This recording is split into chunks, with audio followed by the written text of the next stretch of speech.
Aku berkata kepadamu, kasihilah musuhmu. Berbuatlah baik bagi yang membencimu. Mintalah berkat bagi yang mengutuk. Berdoa bagi yang mencacimu.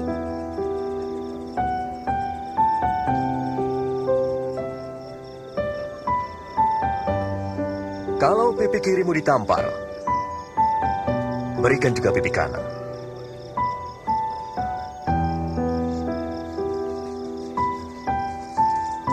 Siapa mengambil bajumu, biarkan dia mengambil jubahmu juga. Berilah orang yang meminta padamu. Jangan minta kembali milikmu yang telah diambil orang. Perbuatlah apa yang kau kehendaki orang lain perbuat.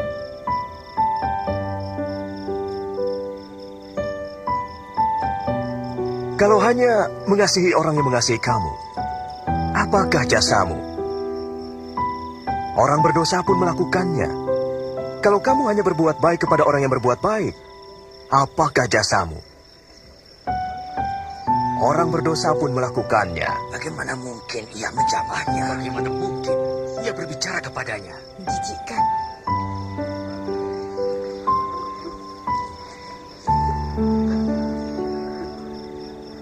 Tidak. Kasihilah musuhmu. Berbuat baiklah. Beri pinjaman, jangan mengharapkan kembali. Maka upahmu besar di surga. Kamu akan menjadi anak-anak Allah. Ia baik kepada mereka yang jahat. Murah hatilah, seperti Bapamu di surga. Pernyataan Yesus ini dari Injil Lukas 6 ayat 27 sampai 36 adalah salah satu ajaran paling mendasar dan menantang tentang hidup rohani yang mengajarkan kasih yang melampaui batasan manusia. Berikut penjelasannya. Makna spiritual utama. Ini adalah panggilan untuk hidup dengan kasih yang sejalan dengan kasih Allah.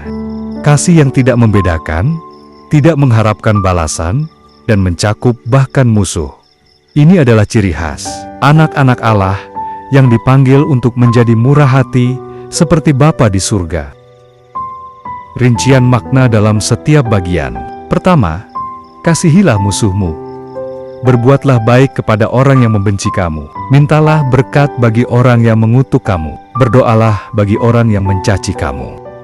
Ajaran ini melampaui logika manusia yang hanya mau berbuat kasih kepada yang menyayangi kita. Musuh di sini bukan hanya orang yang membenci kita, tetapi juga yang menyakiti atau menentang kita. Berdoa dan berkat bagi mereka menunjukkan kasih yang tidak dipengaruhi oleh kebencian yang berasal dari kasih Allah itu sendiri. Kedua, barang siapa menampar pipimu yang satu, berikanlah juga pipimu yang lain. Biarkan juga ia mengambil bajumu. Ini bukan panggilan untuk menjadi lemah, tetapi simbol penolakan terhadap kekerasan dan keinginan membalas dendam. Ini menunjukkan keberanian untuk memilih kasih daripada kemarahan dan mempercayai Allah untuk menanggung keadilan. Ketiga, berilah kepada setiap orang yang meminta kepadamu. Janganlah meminta kembali kepada orang yang mengambil kepunyaanmu.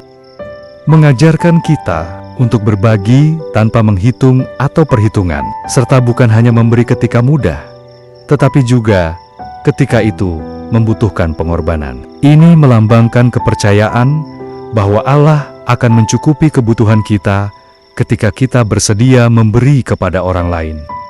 Keempat, sebagaimana kamu kehendaki supaya orang perbuat kepadamu, perbuatlah juga demikian kepada mereka. Prinsip perbuatlah kepada orang lain apa yang kamu inginkan. Orang lakukan kepadamu adalah inti dari hidup sosial yang baik. Tetapi di sini, itu dilanjutkan dengan tingkatan yang lebih tinggi, kasih yang mencakup musuh.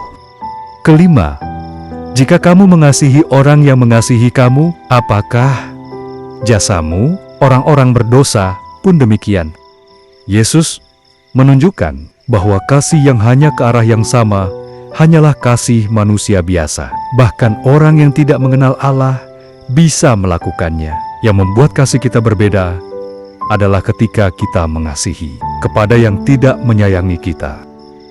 Keenam, kasihilah musuhmu dan berbuatlah baik kepada mereka, dan pinjamkan dengan tidak mengharapkan balasan. Maka upahmu akan besar, dan kamu akan menjadi anak-anak Allah yang Maha Tinggi.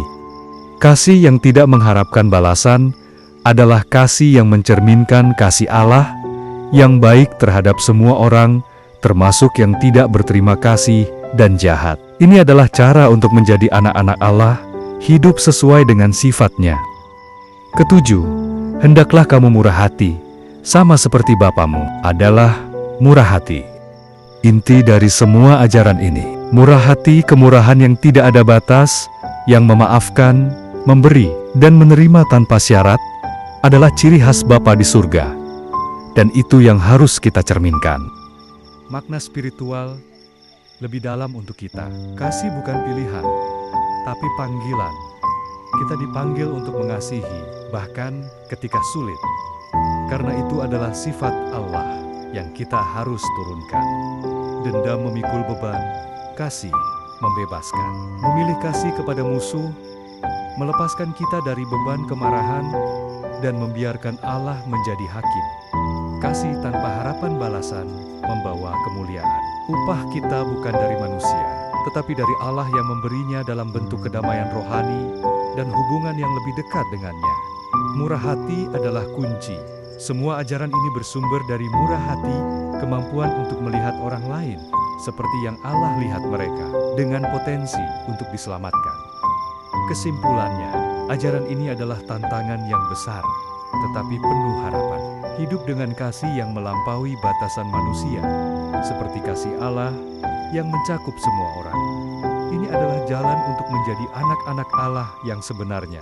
Hidup dengan murah hati dan membawa cahaya kasih ke dunia yang penuh kebencian. Apakah ada musuh atau orang yang menyakitimu, yang membuatmu sulit untuk memberinya kasih? Dan bagaimana kamu berusaha untuk mengikuti ajaran Yesus ini?